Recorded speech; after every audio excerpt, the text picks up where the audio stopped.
laisser te présenter, nous dire qui est la belle Jessica, pour savoir un peu plus là, de où est-ce que tu pars. C'est quoi, toi, tu connaissais tout ça, les allergies avant, ou c'est vraiment avec bébé que tu as connu cette réalité-là? Raconte-nous un peu ton histoire. OK. Fait que moi, je m'appelle Jessica. Je suis la maman du petit Tristan qui a maintenant 15 mois et demi. Donc, moi, je suis allergique aux crustacés déjà. Fait que puis, je suis intolérante au lactose. Fait que je connaissais déjà un peu le monde des allergies parce que, bon, avec mes allergies à moi. Mais c'est sûr que c'est différent quand on le gère, nous autres, comme adultes. Mhm. Versus le gérer avec un enfant. Je trouve qu'il y a comme un petit stress rajouté avec Tristan parce que quand c'est moi qui gère mes choses, ben c'est mon confort, ma santé, mon intégrité qui est en danger. C'est un peu autre chose, là, petite corde sensible quand c'est Tristan. Mais je me rendais compte déjà avant, quand c'était juste moi, que le concept d'intolérance, c'est difficile à faire comprendre aux gens. Les gens me disent « Ah, mais il y a juste un petit peu de lait dedans, il y a juste un petit peu de beurre, il y a juste un petit peu de yogourt, fait que c'est correct. » J'étais comme, ben c'est correct pour toi, là, c'est pas toi qui va être pas bien, mais c'est correct, moi je vais avoir mal au ventre pendant 3 jours, mais qu'est-ce que je te dis? Il est trop tard, j'en ai mangé, puis il y en avait juste un petit peu, mais moi je vais souffrir pendant 3 jours, mais c'est pas ta réalité, fait que c'est correct. Mais ça, je trouve ça inacceptable avec mon fils, tu sais, fait que je suis Mhm. plus... c'est une réalité différente. Là. Puis les allergies, bien ça, je me rends compte que les crustacés, les gens ne veulent pas m'en donner parce qu'il n'y a personne qui a l'air d'avoir le goût de m'injecter avec un épipène. Fait que c'est comme si les gens prennent ça au sérieux quand c'est une allergie, mais quand c'est une intolérance, c'est autre chose. Puis Mhm. le Tristan, ben c'est ça. Il est allergique aux arachides anaphylactiques, mais le reste de ses allergies, il y a quand même 18 aliments en tout que on ne peut pas manger parce que je l'allaite. Fait que je ne Mhm. peux pas manger moi non plus. Puis des 18 aliments, les gens ne comprennent pas parce qu'ils disent « Ah, mais c'est juste une intolérance. » C'est comme « OK, mais c'est moi qui vis avec. C'est moi qui va vivre avec un bébé qui va être grincheux, qui va être fâché. Si moi, je mange quelque chose qui le fait réagir lui, moi, j'ai une semaine au complet à vivre avec tout ce qui vient avec, là, les nuits Mhm. difficiles, son comportement qui devient plus compliqué, il n'est pas bien, il y a des rashes partout, on le voit là, dans son attitude, Mhm. son comportement qui change.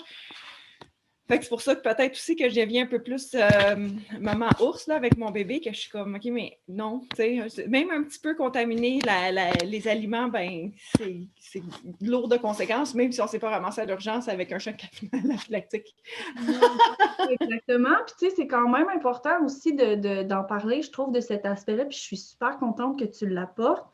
Je vais faire une petite parenthèse pour l'expliquer parce que, justement, les répercussions, on ne les voit pas nécessairement instantanément quand c'est des intolérances. Puis, de là que les gens dédramatisent comme la situation. Puis oui, OK, c'est correct. Des intolérances, ben non, c'est pas des allergies. Puis ben non, il n'y a pas de risques qui sont nécessairement mortels, mais à long terme, ça cause quand même des séquelles. Tu sais, ça cause une porosité intestinale, ça peut augmenter la quantité, voire le nombre d'allergies. Donc, tu sais, c'est quand même important, nous, tu sais, de défendre nos enfants, je pense. C'est un peu ça. Ils sont Ouais. un peu sans défense, puis on est leur seule défense extérieure là, contre l'ennemi, en quelque sorte, là, tu sais, puis l'ennemi, des fois, c'est des personnes qui sont très proches de nous. C'est ça qui est dangereux un peu avec cette réalité qui est les allergies. Explique-nous un peu, toi, là, tes défis que tu as traversés au niveau familial ou environnemental avec les proches. Comment ça s'est passé, toi, avec les allergies de ton garçon? Est-ce que, vu que tu avais, toi, déjà des allergies, il était déjà sensibilisé un peu plus à cette réalité-là, ou ça a quand même été un défi de leur faire rentrer ça dans le coco? Oui, ben en fait, on a la chance que. La chance. On va mettre ça en guillemets, là, que ce soit la pandémie. Mhm. Fait que, tu sais, qu'on est en confinement depuis.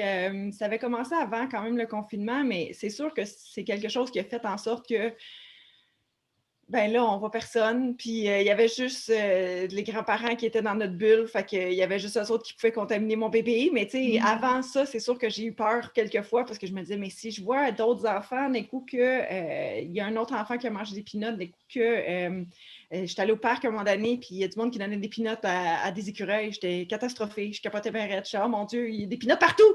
Quand mon bébé marchait, il rampait partout. Puis là, j'étais, oh mon Dieu, il pourrait manger des peanuts au parc, il pourrait mourir là.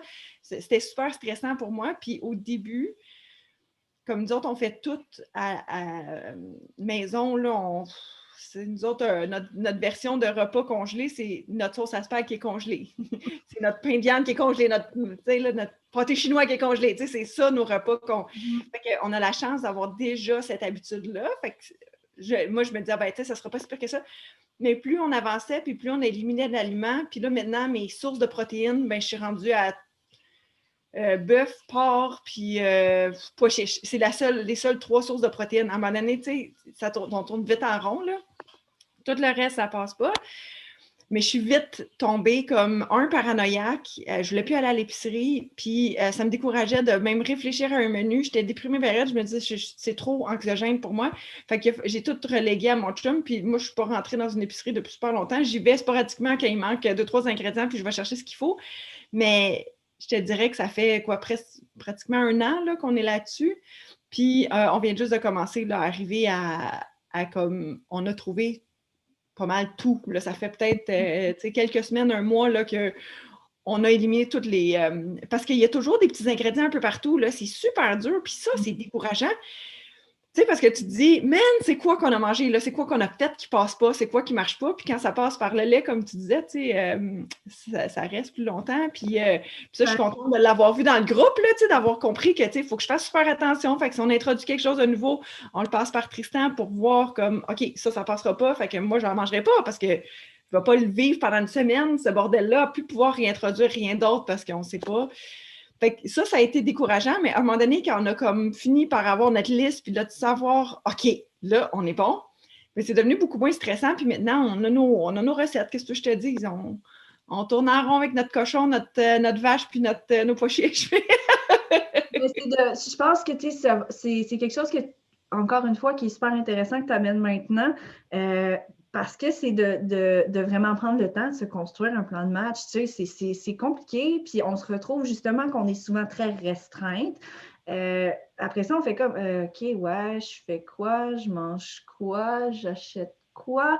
Fait que, tu sais, c'est d'essayer comme d'y aller par la base, un à la fois. On se construit un genre de guide. Là, on regroupe nos informations, puis ça va être plus facile, plus ça va aller. C'est clair qu'au début, c'est chiant, puis c'est difficile, là. S'il y a quelqu'un qui vous dit que le régime d'éviction, c'est facile puis que ça va super bien aller, premièrement, c'est soit parce qu'elle ne l'a pas fait, ou deuxièmement, c'est parce qu'elle ne le faisait pas comme il faut. C'est comme Exactement. Puis, tu sais, c'est tous des petits détails, tu sais, comme la vitamine D. Ah, mais la crème hydratante, j'ai-tu pris la peine de regarder les ingrédients de sa crème hydratante? Ah, mais là, mais ça pâte à dents. Ah, mais là, t'as peu. Les produits, c'est comme 58 millions de trucs à chercher comme tout le temps. Puis on vient qu'on se perd. C'est tellement difficile en plus de retrouver l'information. On essaye de se revirer vers les professionnels de la santé. Je ne sais pas toi l'expérience que tu as eue de ton côté, mais moi, ça a rarement été très, très, très efficace. Fait que tu sais, il faut comme essayer de gratter un peu par-ci, gratter un peu par-là pour essayer d'avoir des informations qui nous aident.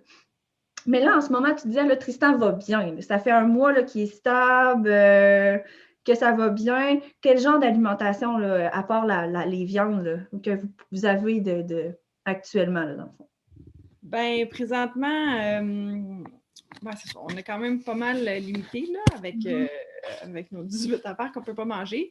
Mais on a quand même trouvé des façons de manger assez variées. Tu sais, moi, c'est important qu'on ait plusieurs couleurs dans notre assiette. Là, tu sais, je veux essayer de mettre l'arc-en-ciel dans notre assiette au moins toutes les semaines. Là, tu sais, on vise vraiment de manger très coloré et tout. Puis, je te dirais qu'on y arrive quand même, c'est surprenant. Puis, justement, je parlais avec une maman qui vient de se rendre compte que sa fille, sa toute petite, là, qui a maintenant 5 mois, a des intos. Puis là, elle me dit « Ah non, c'est trop une grosse montagne. » Puis je disais « Non, sans joke, là, laisse-moi t'aider. » Puis je l'ai dirigée vers le groupe là, de Mieux vivre et allaiter avec les allergies. Tu sais, j'ai dit comme c'est vraiment une belle ressource. Tu vas avoir plein d'aides avec, tu sais, du groupe des modérateurs et des autres mamans, ça va donner espoir. Là. Tu vas voir qu'il y a moyen, puis quand tu as des questions, tu peux aller poser des questions. Puis, fait que là, c'est ça, on a trouvé des alternatives à pas mal tout. C'est surtout que, tu sais, des affaires niaiseuses comme du bouillon de légumes, là, on a fini par comme comprendre où est-ce qu'il faut aller chercher où est-ce qu'il peut y avoir des places où, OK, là, ça passera pas. On a appris un peu à poser des questions, puis fait que là, je te dirais qu'on est quand même, c'est ça, à part comme je disais tantôt, là, qu'on tourne en rond avec nos 3 protéines, là, mais sinon, c'est quand même assez varié, puis on est capable d'y shooter des légumes, là, de le faire manger, de le faire explorer un peu les différentes saveurs, mais différemment, mettons. Oui, puis tu disais tantôt, d'accepter l'aide. C'est quelque chose qui est difficile aussi. J'en ai parlé dernièrement sur la page, justement. On a de la difficulté à accepter qu'on n'y arrivera peut-être pas toute seule. C'est difficile, ça, dans notre orgueil de maman, de dire que c'est nos enfants, on serait supposé être capable de prendre soin d'eux, mais clairement, ça ne va pas, là. Il y a un problème. Fait que moi, je trouve ça génial que, on parcourt souvent ce processus-là à accompagner d'autres mamans, dans le fond, qui vont traverser ça. Puis arrêtez de fermer la porte quand vous avez des propositions de mamans qui sont là pour vous aider. Généralement, on le fait parce que ça nous fait plaisir de le faire, parce qu'on sait ce que c'est, puis à quel point on se sent totalement perdu au début, tu sais. Je pense que ce sentiment-là, il est normal. Puis, tu sais, toi et moi, on connaissait déjà les allergies parce que moi aussi, j'en ai des allergies graves moi-même depuis toujours. Fait que, tu sais, nous, on connaissait quand même ça un peu. On comprend le principe de la contamination croisée parce qu'on se l'est fait expliquer depuis qu'on est tout petite à l'école, puis on sait comment c'est quoi les réactions qui peuvent arriver quand on a des allergies. Veut pas, ça nous éveille sur les symptômes que peuvent avoir nos enfants, un peu plus que ceux qui ne savent même pas c'est quoi une allergie. Puis moi, je ne sais pas toi, mais moi, j'étais quand même totalement dans le néant là, avec mon premier qui vomissait en jet, qui dormait, qui hurlait 20 heures sur 24. Chaque selle, c'était un bain parce que c'était comme, il y en avait jusque-là. Puis même si j'avais fait un journal de bord, là, c'était mon premier bébé, c'était tire-allaitement à l'époque, en plus, je ne l'allaitais pas. J'ai fait un journal, là, mais hey, je mange encore tous les petits ingrédients bâtards de lait parce qu'on m'avait dit de couper le lait, le beurre puis la crème glacée. Fait que, tu sais, c'est comme... Je pense que c'est complètement normal qu'on se sente oui, puis perdu. Oui, puis c'est ça, tu sais, c'est que je me rends compte parce que même moi, avec mon intolérance au lait, puis là, je me suis rendu compte que c'est peut-être pas juste le lactose, il y a probablement la protéine du lait parce qu'avec Tristan, là, je me suis rendu compte qu'en éliminant complètement le lait, je vais mieux. Fait que probablement qu'il y avait la protéine de lait de vache aussi qui passait pas. Mais bref, je m'en étais rendu compte, puis les gens, ils me disaient comme, ben non, il n'y a pas de lait là-dedans, tu sais, genre dans les viandes froides. Qui c'est qui pense checker des viandes froides s'il y a du lait? Ça n'a pas rapport, là. Pourquoi qu'il y en aurait? Ben ouais, c'est ça. Il y en a dans toutes sortes d'affaires qui n'ont pas rapport. Puis moi, je le sais, puis comme j'étais arrivée à un point où je peux le mettre dans ma bouche, puis tu sais, là, à peu près en l'avalant, je peux te dire comme, oh non, ça, c'est pas une bonne idée. Ça m'est arrivé des affaires qui me roulaient dans la bouche, puis j'étais comme, oh, bref, je devrais pas manger ça. Puis après ça, j'allais regarder la liste d'ingrédients, puis j'étais, ah ben voilà, c'était juste dans ma bouche, là, puis mon corps me disait, non, avale pas ça, ma cocotte, ça va pas bien aller. Non. Mais c'est autre chose quand c'est notre enfant parce qu'il ne le ressent pas pour nous. Puis moi, c'est un peu ça que j'ai l'impression que le sol s'est ouvert sous moi, là, que j'avais l'impression là, d'être sur le bord d'un précipice, là, que, oh mon Dieu, parce qu'on a nos enfants précieux. Puis là, on ne sait pas à quoi on va les exposer, puis comment. Fait que, tu sais. Puis après ça, moi, c'est aussi que je me suis rendu compte que, oh, mais mon bébé qui était un peu intense, puis que j'avais vraiment de la misère à endormir, puis qui n'a jamais voulu dormir tout seul dans son lit, qu'il fallait toujours qu'il soit semi-assis, peut-être que si j'avais éliminé des affaires plus tôt, mais moi, je me faisais dire, non, les régimes d'éviction, c'est pas une très, très bonne idée, puis tout le monde, c'est bien à la mode ces affaires-là, mais il n'y en a pas tant que ça des enfants qui ont des intolérances, puis ben là, maintenant, avec les 18 aliments qu'on a éliminés de notre alimentation, ben, peut-être que ça aurait été plus simple les premiers mois de sa vie. Ben, tu sais, d'avoir un bébé qui fait des siestes de 2 heures, clairement, tu as trouvé de quoi qui marche, hein? Voilà. Moi, je voilà. C'était pas comme ça avant. Je vais te dire un gros merci, Jessica, d'avoir pris le temps de jaser avec moi puis de nous aider à comprendre un peu mieux, là, c'est quoi les petits tricks, dans le fond, là, qui peuvent rendre la vie avec les allergies, oui, des fois plus difficile, des fois un peu plus facile aussi, mais ça me fait vraiment super plaisir d'avoir jasé avec toi ce matin. On t'envoie plein d'amour à toi et à Tristan pour que dans les prochains mois, tu puisses commencer à réintroduire et que tout se passe bien. Mais prends ton temps, savoure ton petit coco qui est enfin bien. C'est tellement plaisant dans ce temps-là quand on est enfin capable de les savourer comme on le désire depuis si longtemps. Tu sais, on les attend quand même pendant 2 mois, là, maudit. Ils se font attendre, puis après ça, ben là, on embarque dans les ça va pas bien, dans les c'est difficile. Fait que savoure le temps qui est donc bien le fun, où ce que ça va bien, puis qu'on est capable d'en profiter au maximum. Puis si jamais ben, tu as besoin, ben, tu le sais, hein, tu l'as dit toi-même, la communauté va être là pour toi quand tu seras rendu aux prochaines étapes. Mais je suis vraiment super contente de savoir que Tristan va bien, puis que tu as réussi à t'épanouir quand même un peu dans ta maternité, qui a, oui, été un défi, je pense, un petit peu au début, mais qui, tu sais, maintenant semble te combler de bonheur. Ben vraiment oui, puis merci beaucoup parce que c'est, je vais le dire, là, c'est vraiment en grande partie grâce au groupe là, qu'on a réussi à passer à travers puis d'aller mieux avec tous les outils que tu nous as donnés, le journal alimentaire et tout. Puis honnêtement, je me le faisais dire avant, puis ça m'a pris les allergies de Tristan pour me rendre compte que ben oui, on est vraiment la meilleure maman pour nos enfants, puis il n'y a pas personne qui peut faire la job de maman pour mon Tristan, mais de la même façon qu'il n'y a personne qui peut faire la job de maman pour tes enfants comme toi tu l'as fait, puis on le voit bien, là, tu as réussi à développer des outils vraiment hot pour nous aider, nous autres, les autres mamans. Puis moi, c'est ce que je vois sur le groupe, là, c'est jour après jour, je vois des mamans qui sont incroyables, là, des guerrières qui sont là pour leur bébé puis qui se démènent là, pour le bien-être des enfants. Moi, je trouve ça inspirant de voir comment on a une communauté de mamans dévouées. Là. Fait que merci d'avoir créé ça, c'est vraiment cool. Ben, merci à toi, merci à toutes les mamans qui font partie de cette communauté-là, parce que c'est grâce à vous toutes que ce groupe-là existe. Vous êtes le pilier. Si vous n'étiez pas là, le groupe n'existerait pas. Puis c'est vrai qu'on a tellement des femmes inspirantes et merveilleuses sur la communauté. Je me sens choyée à tous les jours de pouvoir chapeauter une communauté aussi proche. Puis c'est le fun parce que c'est vraiment rempli d'amour, de bienveillance. Les mamans sont tout le temps là. Il y en a des fois qui ont des coups de mou, ils vont faire des posts sur le groupe, puis ça ne prend pas 20 minutes, il y a à peu près 40 commentaires de mamans pour leur remonter le moral. Puis moi, ça me touche énormément parce que je sais à quel point des groupes comme ceux-là ont été ce qui m'a permis de m'en sortir moi aussi. Tu sais, quand on ne sait plus quoi faire, quand on ne comprend pas ce qui se passe, on est capable de juste aller déposer, d'aller chercher la force qui nous manque à ce moment-là, parce que c'est dur d'être maman, d'un petit coco qui a des allergies, c'est dur d'allaiter. Tu sais, c'est toutes des choses qui sont dures individuellement. Quand on les met ensemble, c'est normal de mettre un genou à terre une fois de temps en temps, puis d'avoir besoin d'une petite tape dans le dos, puis d'avoir quelqu'un pour nous aider. Puis ces groupes-là, généralement, bien, on est capable de trouver des amis. Tu sais, moi, il y a beaucoup de femmes que j'ai rencontrées dans les pires moments avec Tommy, justement, où ce que nos enfants n'allaient pas bien en même temps, qui sont devenues des amies très proches. Tania, qui est notre fille des huiles essentielles, est d'ailleurs une de ces mamans-là qu'on est devenues amies, partenaires. On est très liés.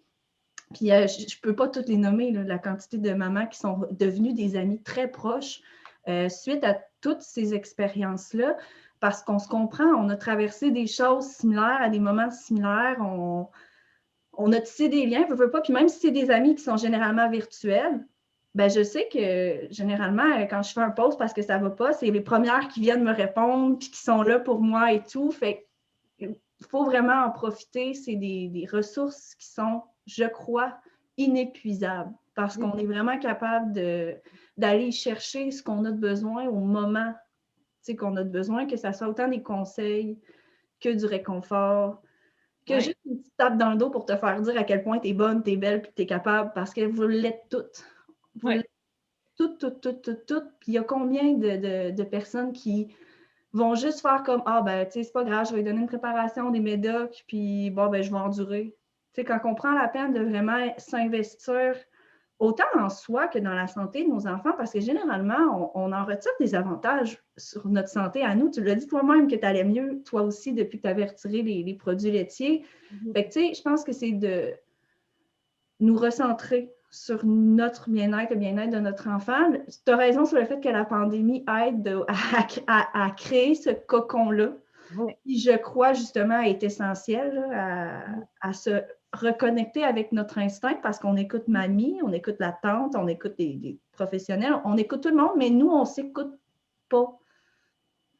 Puis à l'inverse, des fois aussi, tu sais, comme on aurait besoin d'être écouté. Puis moi, c'est aussi ça que je suis comme, OK, mais tout le monde là, qui a une opinion sur la vie avec notre coco, ça vous tente-tu d'écouter ce que je vous dis? Là? Moi, je vous dis que ça passe pas, ça. Fait qu'arrêtez de m'ostiner. Mais c'est intéressant ce que tu dis, que tu sais, on s'écoute pas assez, mais c'est vrai que. Ben, tu sais, moi, je le crois, genre, dur comme fer, là, notre instinct de maman est ce qu'on a de plus puissant. Puis je trouve ça vraiment super parce qu'ils sont actuellement en train de faire des recherches, c'est vraiment hyper scientifiques avec les casques de neurones puis tout.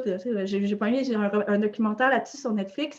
Puis ils sont en train de calculer la force du lien neural, là, vraiment, là, entre la mère et son enfant, le père et son enfant. Puis c'est vraiment, là, ils ont de la misère à calibrer ça. C'est hyper puissant. On le sent dans nos tripes quand ça va pas.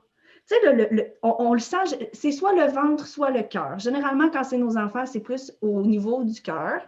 Si vous croyez au chakra ou non, croyez-y, je m'en sac, mais ça va être au niveau du chakra du cœur. Ça serre à l'intérieur. On le sent. C'est comme si on avait un point qui se formait à l'intérieur de notre poitrine. Bien, tu m'avais dit à un moment donné d'écouter mon cœur puis de me connecter sur Tristan puis de penser à un aliment. Puis à ce jour, si je pense concombre, mon cœur s'ouvre, il n'y a pas de problème. Si je pense kiwi, je te jure que là, tout d'un coup, là, il y a à peu près 50 livres qui viennent s'installer sur mon cœur. Ça me fait capoter à toutes les fois que je fais le test, puis à toutes les fois qu'on veut réintroduire quelque chose. Je prends le temps de me reconnecter sur mon gars, puis je réfléchis aux aliments, puis ça me fait capoter parce que tu m'en avais parlé de ça, puis j'avais dit, bon, ça a l'air un peu space, mais regarde, on va l'essayer, on n'a rien à perdre. Tu sais. Exact.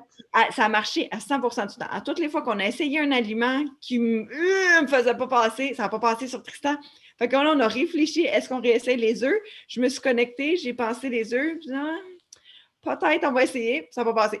Fait que, mais tu sais, j'avais un petit doute, là, mais c'est fou cette affaire-là, puis c'est cool que ça commence à être scientifiquement, il commence à avoir des données parce que c'est. Ouais.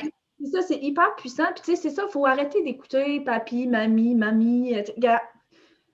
Fais-toi 5 minutes de cohérence cardiaque, c'est-à-dire que tu inspires 4 secondes, tu maintiens 4 secondes, tu expires 4 secondes et tu remaintiens 4 secondes. Si tu n'es pas capable de faire 4 secondes, fais 3. Si tu veux faire 7, fais 7, moins 5. Le but, c'est la respiration au carré. OK? Ça fait de la cohérence cardiaque. Fais ça 5 minutes. Là. Après ça, écris. Tu prends un cahier, un papier, puis réfléchis à ce que tu veux faire, ce que tu ressens. Écris. Écris tout simplement. Puis après ça, relis-toi. Ça s'appelle de l'écriture intuitive. C'est merveilleux quand tu ne sais pas quoi faire puis quand tu ne sais pas où t'enligner. Puis c'est vraiment niaiseux, là, puis ça a l'air super ésotérique comme truc. J'ai l'air d'une sorcière en ce moment, probablement pour certaines. Mais notre instinct de maman est ce que nous avons de plus puissant. Si on n'utilise pas notre arme la plus puissante pour prendre soin de nos enfants, qu'est-ce qu'on fait? Ouais. On est perdante au bout du compte. Fait qu'on est aussi bien d'utiliser toutes nos armes à notre avantage, tu sais, pour être capable de dormir, pour être capable de profiter de notre bébé qui est heureux, parce que ça reste que c'est notre instinct à nous qui va nous le dire s'il y a quelque chose qui ne va pas. Mm-hmm. Puis même si les professionnels ou qui que ce soit d'autre vous dit que vous n'avez pas raison, si vous, votre instinct vous le dit, moi, je vous dis que vous avez raison, puis j'en parle dans les consultations, dans les memberships, même chose. Si je vous donne un conseil puis que vous ne le sentez pas, ben écoutez-moi pas. Puis c'est la même chose pour tout le monde. Mm-hmm.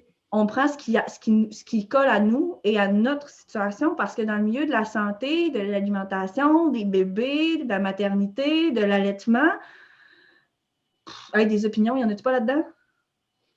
C'est épouvantable. Il y a tout le temps une étude qui va dire rouge puis l'autre qui va dire noir. Là. Il y en a, puis dans tous les domaines, il y en a d'un bord puis de l'autre.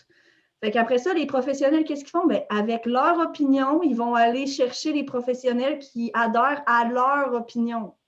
OK, parfait. Je fais la même chose. Moi, tout, il y a des professionnels avec lesquels j'adhère, puis d'autres que j'adhère pas. C'est normal.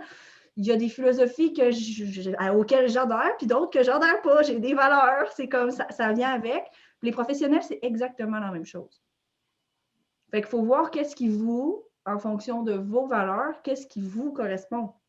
Si quand un professionnel de la santé vous dit quelque chose qui ne vous correspond pas, ben, ça ne veut pas dire qu'il a tort ou qu'il a raison. C'est que ce n'est pas votre vérité à vous, tout simplement. Moi, je me dis tant que c'est ça, tu sais, à un moment donné, là, on ne met pas notre bébé en danger si on se dit, bon, mais regarde, je vais essayer de ne pas lui donner de lait pendant une semaine ou deux, voir s'il va mieux. Puis là, gadon, il braille plus, puis son caca est rendu beau. Mais là, à un moment donné.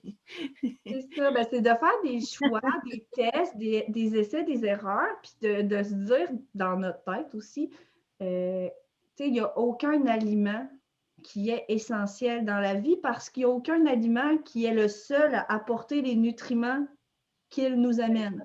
Je peux bien croire que oui, les produits laitiers, c'est une bonne source de calcium, mais du calcium, il y en a ailleurs. Et la vitamine D qui est dans ton produit laitier, c'est ajouté dedans en passant. C'est pas naturellement là. C'est de la fausse vitamine D. Fait que tu peux y en donner une fausse que tu achètes qui est correcte puis sécuritaire, puis ça va faire la même motadine de job. Après ça, ben, du gras et des protéines, ben, généralement, on mange trop de protéines dans notre alimentation nord-américaine. Puis du gras, ben, c'est assez facile à ajouter. À la limite, si tu en as besoin parce que tu en manques. Fait que, tu sais, il faut recalibrer aussi, là, d'arrêter d'avoir peur avec les propagandes qui sont transmises, avec les marketing, puis tout ça. Tu sais, il y a tout un côté de lobbying en arrière de tout ça aussi. Il ne faut quand même pas négliger. Là, des études payées par des fabricants de lait. Excuse-moi, mais moi, je ne trouve pas que c'est quelque chose qui est très valable. Oui, c'est ça. Me questionne, mettons. Fait que, tu sais, c'est d'ouvrir notre esprit puis d'être, je pense, réceptive aux informations, mais aussi être consciente qu'on a le droit de faire du tri. Oui. Tu sais, il y a certaines valeurs, il y en a des personnes qui sont très naturelles. Tu sais, moi, je suis très grano dans la vie, puis j'étais pas comme, sérieusement, tu m'aurais dit ça il y a genre 6 ans, je t'aurais ri en pleine face. Que je serais ça aujourd'hui, là, je t'aurais jamais cru. J'étais comme la fille qui buvait des bouteilles de vin, genre vraiment beaucoup. Je n'avais pas une vie très, très saine. Tu sais, j'étais comme. J'avais 21 ans avant d'avoir des enfants. J'avais 21 ans. OK, on s'entend dessus, on ne se comptera pas de menterie. Je buvais 16 cafés par jour, je mangeais des chips, du chocolat. Puis, hey, c'est ça. C'était le jour et la nuit, là, contrairement à maintenant.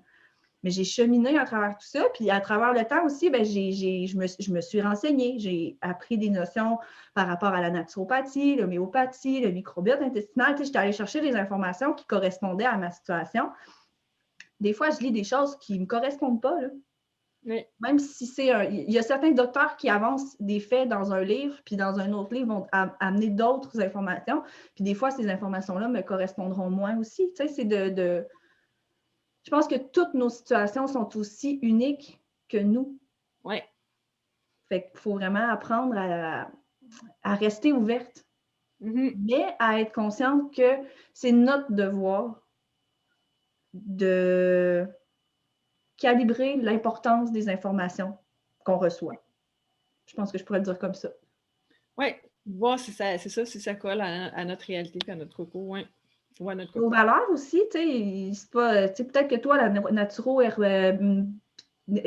homéo et compagnie, toi, tu crois pas à ça. Tu as le droit, là, je te juge pas. Tu as totalement le droit, toi, de croire que les médecins puis la pharmacologie, c'est la solution. Parce qu'il y en a comme ça aussi. Puis je suis qui, moi, pour te dire quoi faire? Je suis juste. Ce que je me dis, c'est que si moi, je veux être respectée et écoutée dans mes valeurs, j'ai intérêt à écouter et respecter les autres dans leurs valeurs. Exactement. Puis c'est un aspect que je trouve un peu plate, je vais dire comme ça, souvent de l'environnement médical. C'est que c'est comme un peu dur de sentir qu'on est vraiment respecté dans toutes nos décisions quand on veut y aller avec des méthodes un peu plus alternatives, par exemple la chiropratie, l'ostéopathie. Il y a très peu de professionnels de la santé actuellement, surtout au Canada. En Europe, c'est très, très, très commun. Là, ça, c'est moins problématique. Mais au Québec, c'est difficile d'avoir des professionnels de la santé qui vont nous appuyer dans une démarche au niveau de la naturo, homéo et compagnie. Mais tu sais, si jamais c'est ce qui vous parle à vous, il faut savoir qu'il y a des professionnels compétents pour vous accompagner selon les valeurs. C'est juste pas nécessairement les professionnels de la santé qui vont vous en parler. Fait que des communautés peuvent être vraiment géniales à ce niveau-là pour avoir des références, pour demander des conseils ou des expériences aussi là, à d'autres moments. Oui. Merci beaucoup, Jessica, vraiment d'avoir pris le temps d'être avec moi ce matin. Puis Ça fait plaisir. Bonne journée, Jessica. Je suis vraiment super contente. Puis je te souhaite vraiment, vraiment plein de bonheur avec ton beau garçon. Va te reposer avant qu'il se réveille lui aussi. Puis merci vraiment beaucoup d'avoir pris le temps d'être avec moi ce matin. Merci, bonne journée. Bye bye. Bye à toi aussi.